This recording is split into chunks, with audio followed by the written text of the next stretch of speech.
చెన్నాపట్నం పట్టు చీరల అంగడి 2వ వార్షికోత్సవ బంపర్ ఆఫర్లు. పట్టు మరియు కాటన్ శారీస్ పై భారీ డిస్కౌంట్లు. టీ20 ప్రపంచ కప్ లో నిన్న మొదటి సెమీఫైనల్ మ్యాచ్ జరిగింది. న్యూజిలాండ్ వర్సెస్ సౌత్ ఆఫ్రికా మధ్య జరిగినటువంటి మ్యాచ్ లో విధ్వంసకరమైనటువంటి బ్యాటింగ్ కనిపించింది. అతడు కొట్టే కొట్టుడికి బౌండరీలు చిన్నబోయాయి. బౌలర్లు బెంబేలెత్తిపోయారు. 170 పరుగుల విజయ లక్ష్యాన్ని కూడా కేవలం 13 ఓవర్లోనే ఛేదించి రికార్డు సృష్టించారు. అతని హిట్టింగ్ ముందు కోల్కతాలోని ఈడెన్ గార్డెన్ కూడా దాసోహమైంది. అతను మరెవరో కాదు, New Zealand opener big hitter Finn Allen. తన ఇన్నింగ్స్లో మొత్తం 10 ఫోర్లు 8 సిక్సర్లు బాదాడంటే అర్థం చేసుకోవచ్చు అతని విధ్వంసం ఏ రేంజ్లో కొనసాగిందో.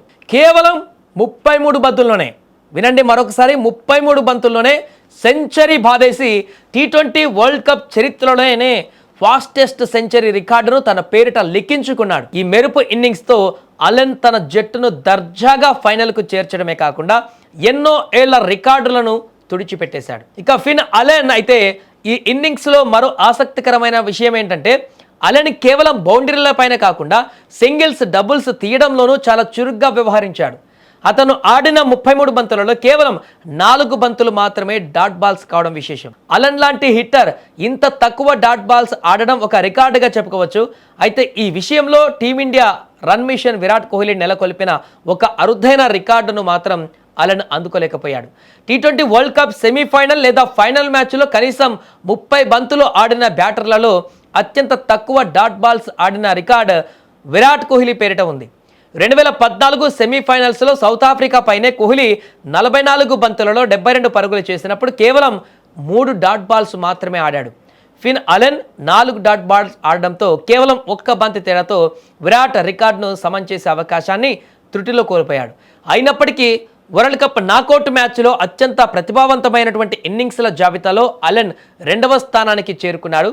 ఏదేమైనా కూడా నిన్న చేసినటువంటి బ్యాటింగ్ విధ్వంసానికి సౌత్ ఆఫ్రికా పూర్తిగా కుదేలైపోయింది. 169 పరుగులు చేసినటువంటి సౌత్ ఆఫ్రికా మొదటి బ్యాటింగ్ చేసి ఆ తర్వాత చేజింగ్లోకి వచ్చినటువంటి న్యూజిలాండ్ 170 పరుగుల లక్ష్యాన్ని చాలా ఈజీగా, సునాయాసంగా ఇలా తుడిచిపెట్టేసుకొని వెళ్ళిపోయింది. ఆ లక్ష్యాన్ని చాలా ఈజీగా, ఏదో లీగ్ దశలో చిన్న టీం మీద జరుగుతున్నటువంటి మ్యాచ్ అన్నటువంటి విధంగా వన్ సైడెడ్గా మారిపోయింది మ్యాచ్ అంతా కూడా. భీకరమైనటువంటి విధ్వంసకరమైనటువంటి ఈ ఓపెనర్స్, న్యూజిలాండ్ ఓపెనర్స్ ఆల్రెడీ మనం మొన్న చెప్పుకున్నాం.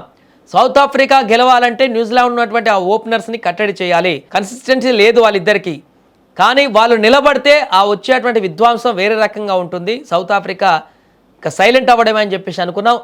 అనుకున్నట్టుగానే నిన్న ఓపెనర్స్ వాళ్ళ ప్రతాపాన్ని చూపారు న్యూజిలాండ్కి. ఈ న్యూజిలాండ్ ఓపెనర్స్ కనుక వికెట్లు పోతే సౌత్ ఆఫ్రికాకి ఛాన్స్ ఉండేది. తర్వాత బ్యాట్స్మెన్ అందరూ కూడా వీళ్ళంత విధ్వంసకరమైనటువంటి బ్యాటింగ్ లైనప్తో లేరు, ఫామ్లో కూడా లేరు. కానీ అలెన్, సిఫర్ అద్భుతమైనటువంటి భాగస్వామ్యం. వచ్చిన బాల్ వచ్చినట్టే బౌండరీలకు బాధేసి చుక్కలు చూపించారు సౌత్ ఆఫ్రికా బౌలర్లకి. దీంతో ఈజీగా ఫైనల్కు చేరుకుంది న్యూజిలాండ్. ఇప్పుడు సెకండ్ సెమీస్లో గెలిచేటువంటి టీం తోటి ఫైనల్లో తలపడబోతుంది.